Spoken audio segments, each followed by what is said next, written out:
Now, Dr. Hamza, the Ahliya Governorate was one of the cities that actually witnessed some of the earliest attacks upon the Central Security Headquarters in an explosion a few months ago. How would you rate or evaluate the performance of the security forces, the Ministry of Interior and the armed forces in actually protecting and getting this whole process underway? First, I have to salute them, me as a citizen and every citizen in Egypt, because alhamdulillah, since the last couple of weeks, the amount of security violation is considered less compared with the previous part. And I believe the action plans that have been deployed by the police and by the army was very successful.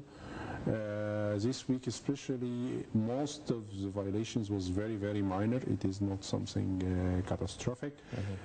So I believe they have put a very strong action plan and they have deployed very strongly. In the same time, they have covered a lot of gaps, because most of terrorist attacks was selecting areas outside of the capital of Cairo and trying to select weak areas, like what happened in the attack in the Kahliya. So I think all of these points have been somehow covered. The amount of protection is very high. Everybody went for the election today was absolutely safe.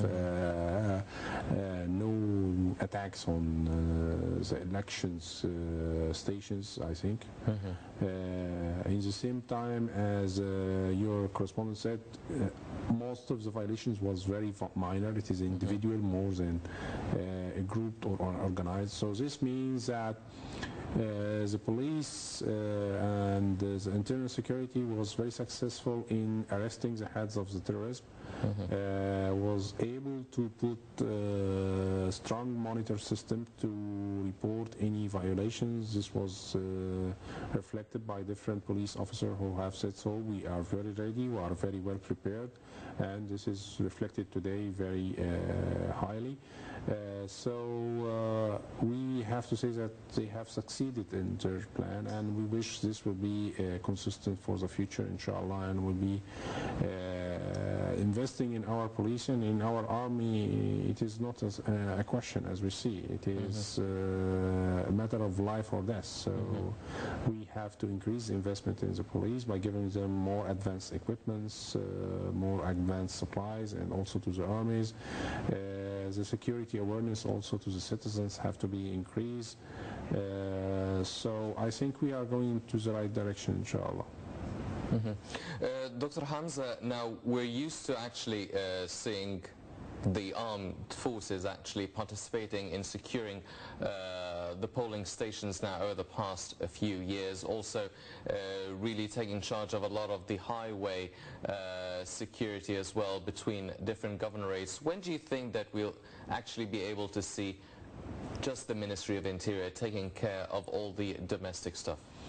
After the new president take his duties and assigning a new government, inshallah, I think this will be the steps that the army will not need to take his extra duties in protecting the internal security, and police will be more taking over all of this its duties. And I think one of the main priority for the new presidents is to rebuild the police, and as I said, to invest in the police and the internal security by giving advanced equipments, giving advanced training, increasing the amount of officers, increasing the participation of the citizen in protecting the country assets and the civilian life. So all of this will start, inshallah, after having the new presidents and assigning the new government. Dr. Hamza, this seems like another dress rehearsal for the parliamentary elections expected, the final step of the political roadmap drawn. Do you feel that the whole process is improving since the constitutional referendum held a couple of months ago, now the presidential elections, do you expect better electoral process to take place for the parliamentary elections? What I see more improving is the citizen awareness of the political system or the political process in the country. Also, the amount of engagement is increasing. Also, you'll find that most of the citizens now are willing to read about the new constitution, are willing to read about the new parliament, are studying every candidate's program. So before you tell me to vote for you, tell me your program. This was not used before. We used before to just to vote for a person, not to vote for a program. So building a program is starting to be a hassle for the politician now.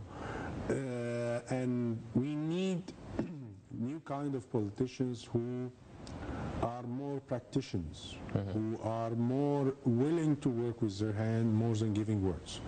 So I hope in the next parliament this will be the case, and I see it will be in this direction, because it is not a time to giving speech, it is a time to work. So any politician who will go for a political campaign for the parliament, he will need to be very well prepared. I hope that more youth, more new candidates, more fresh blood, more professional, more educated citizens who see that they are capable to be part in building their countries, they have to join the parliament. And they have to give a program. And the citizens have to evaluate on the program, not on a political parties as its own. So we are going in steps for a better or for improvement. I see it, yes. Is it the ideal one? I see it, we are taking more time, but this is normal, because any development need a process and need steps to be considered. But encouraging the youth and professional citizens, Egyptians who have an experience and who have a proper education to participate in the political system, this will be an asset to the country. And this is what the government and the new president have to promote, inshallah. Yes, definitely. Well, this transitional period, hopefully we're going to be heading towards the perfect democracy sooner rather than later. And by this we come to the end of this edition, this special edition of the coverage for the presidential elections, the first day of the process. But before we go, I'd like to thank our very distinguished guest, Dr. Karim Hamza, Professor of Political Science at the Free University in Brussels. Dr. Hamza, thank you very much. Thank you very much. Thank you very much, sir. Ladies and gentlemen, please stay tuned for more coming up on Nile International. I'm Hani Saif. Thank you for joining us.